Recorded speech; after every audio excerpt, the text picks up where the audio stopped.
Talking about racism can be a difficult topic, especially for those coming from different backgrounds. But what if you could experience racism firsthand? That is the mission from one Ivy League professor who designed a virtual reality program called 1,000 Cut Journey. The 12-minute experience allows people to walk a mile in the shoes of a black boy, teen, and man.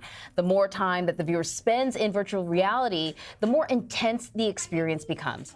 Dr. Courtney Cogburn joins us now. She's an associate professor at the Columbia University School of Social Work. Thank you so much for joining us. Thank you for having me. So this is really, really interesting. We were talking a little bit earlier. I'm like a big virtual reality Oculus fan and that sort of stuff. And part of the reason why I like it is because it allows you to transport yourself to sort of other realities, right? Yeah. So take us through kind of the narrative. What do you experience when you put that VR headset on? So you first see yourself as a little boy in the mirror. You can wave, it's perfectly synchronous. So when you move your hand controllers, the avatar moves their hand in sync with yours. And we start off in a scene that makes sense for a 6-year-old. You're in a classroom setting, you're playing with blocks, and in that first scene, you're unfairly disciplined by a teacher for throwing the blocks, even though other kids are engaged in the same behavior. And it's important to note that this work was based on empirical evidence that we have around disciplinary practices in the classroom and how they differ for black boys being disciplined more harshly for the same behavior. So that was what informed the content of the piece. So what inspired you to create this, and who's the target audience for? So I do some work in media. I think about cultural racism. I think about exposure to racist media and how it affects health, and have found still some resistance to people accepting the realities of where we live as a country. In particular, I was interested in targeting white liberal audiences. And so people often say, aren't you preaching to the choir? And so I say, yes, I am preaching to the choir. This is a group that is already engaged in thinking about these issues. They're most likely to put on a headset and volunteer to experience racism, but can gain deeper understanding and learning from these sorts of experiences. So I wanted to create something that wasn't about data directly in your face, but was a more emotional, visceral experience. And that's what virtual reality is very, very good at. And you take this boy from being a young boy, 6-year-old boy, to an adolescent, to a man. Why did you want to have that sort of, that kind of life experience, I guess? I wanted to convey to people that it's something that starts very early in life and traverses the life course, and that it also happens in multiple contexts. In our public discourse, we're mostly focused on police violence. We're looking at those sorts of videos, but I wanted to convey to people that there's some subtle, sort of nefarious ways in which this shows up in people's day-to-day lives. 1,000 cuts, right? These small cuts that happen on a day-to-day basis across your entire life. And so I wanted to capture some of those elements that are difficult to describe to people. It's hard to describe a subtle look. That the bus driver didn't let you on the bus, or someone followed you in a store. It's so many excuses that people can come up with to alternative explanations for why those things are happening. And Doctor, one of the things I find really interesting, because I'm not a big VI or virtual VR. Clearly. VR. All right. I'm not a boomer, by the way. Okay, we'll get it out of our system. Somebody call me okay boomer. I'm not a boomer. No more teasing, Vlad. VR.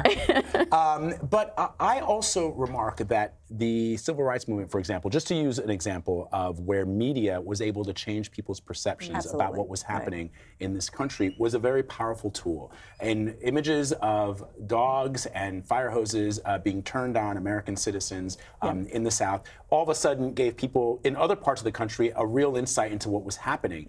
But this is a little different because you guys we were talking about this earlier, and I said, well, are we going to see dogs attacking me if I do this virtual reality program? And you said, no, it's about the little microaggressions that people live day to day. Yeah, and I think commenting on just we know media is a powerful tool, right? The average adult now consumes about 9 hours of media a day. It shapes our understanding of the world, and has historically been that. It's just becoming increasingly more powerful.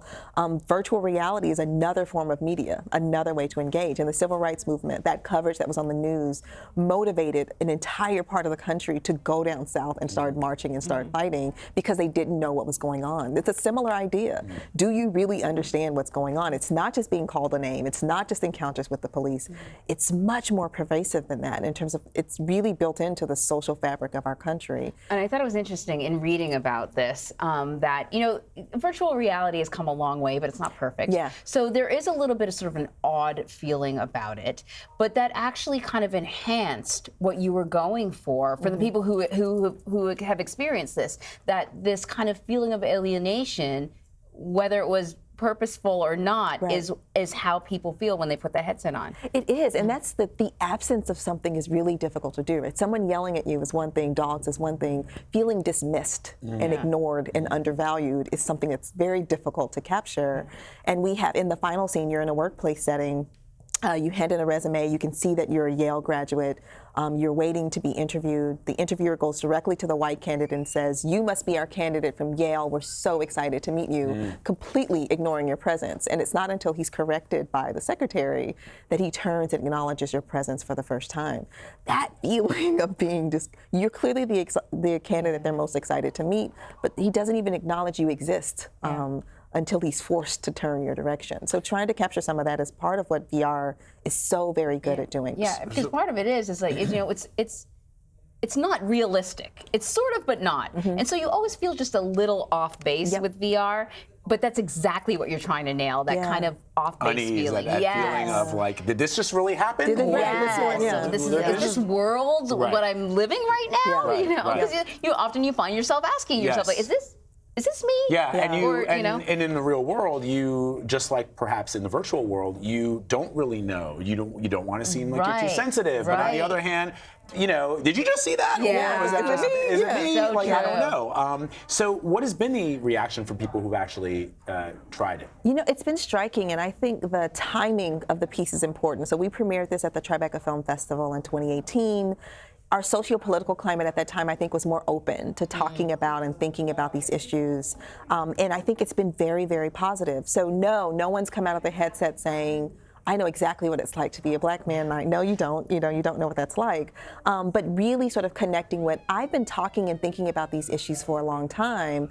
I didn't really understand this. I hadn't really connected with it in this way. I'm ready to have a different kind of conversation now. And that's part of what I think is so important. It's not that the VR is a magic pill, but it does feel like we've run thousands of people through it at this point. We've run several studies on the VR. I'm a psychologist by training. We get the sense that people are ready to engage differently outside of the headset as a result of going through this experience inside the headset. That is so cool. Yeah. Why only the male experience? I mean, if it's a woman, a black woman, that adds another layer of nuance that people might not be aware of. Absolutely. So I decided to strategically engage the public discourse in where it currently was focused, which was on black men in relation to police, and taking us from there to complicate that narrative a little bit more.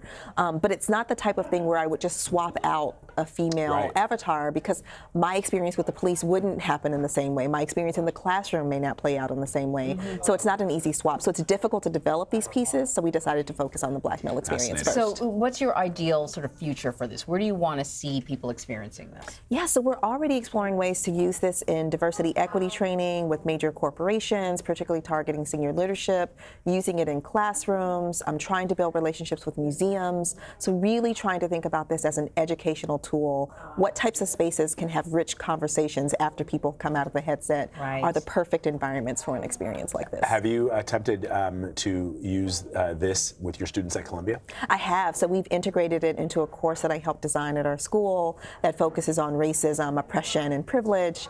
And we've randomly assigned half the students who participate in this course to do the VR in addition to the class. And we're seeing interesting differences. And it's hard to imagine that a 10-minute VR experience would really enhance a 14-week course. And that's definitely what our data is showing, that people who go through the VR are showing additional growth compared to the people who only take the class. You know, it's so fascinating to me, and I'm so happy that it's being used at the in universities and perhaps in other classrooms, because you can experience things in the classroom that you might not be prepared for outside of the class. In fact, I took I'm a Columbia alum. I took a reporting class on bias, and they ran several tests in the course around bias. I'm thinking, like, I'm not biased because I'm a person of color in this country, and like, holy smokes. Based on the tests that were developed, I think they were developed at Harvard, I came out biased. Wow. You know, and it was because the things that, there were certain things with regards to other races, with regards to women, that you just are not aware of. They're tiny, tiny, tiny, tiny details that just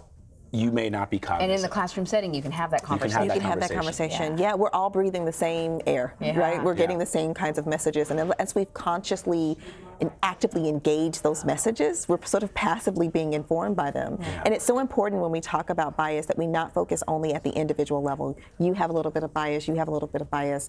What I'm trying to do with the virtual reality is help people understand systems. Systems of bias start to disadvantage whole groups of people, women, people of color, right? It's when leadership at the top 500 companies in the country have this are being led by people with this bias. That's a system of bias, not just an individual. We were just talking about redlining in the context of the politics of today and the 2020 presidential race, and I was reminded of a James Baldwin quote from 1968, where Baldwin said, "You know, I don't know if the real estate lobby is the person who's running it is racist, but I know that the system has kept my people in the ghettos," and that's the point that you're making. It's not an individual who may have a bias or may be racist, but it's the system as a whole that needs to be studied. Dr. Cogburn, really interesting stuff. Thank you so much Thanks for coming having me. by. I appreciate it. Fascinating.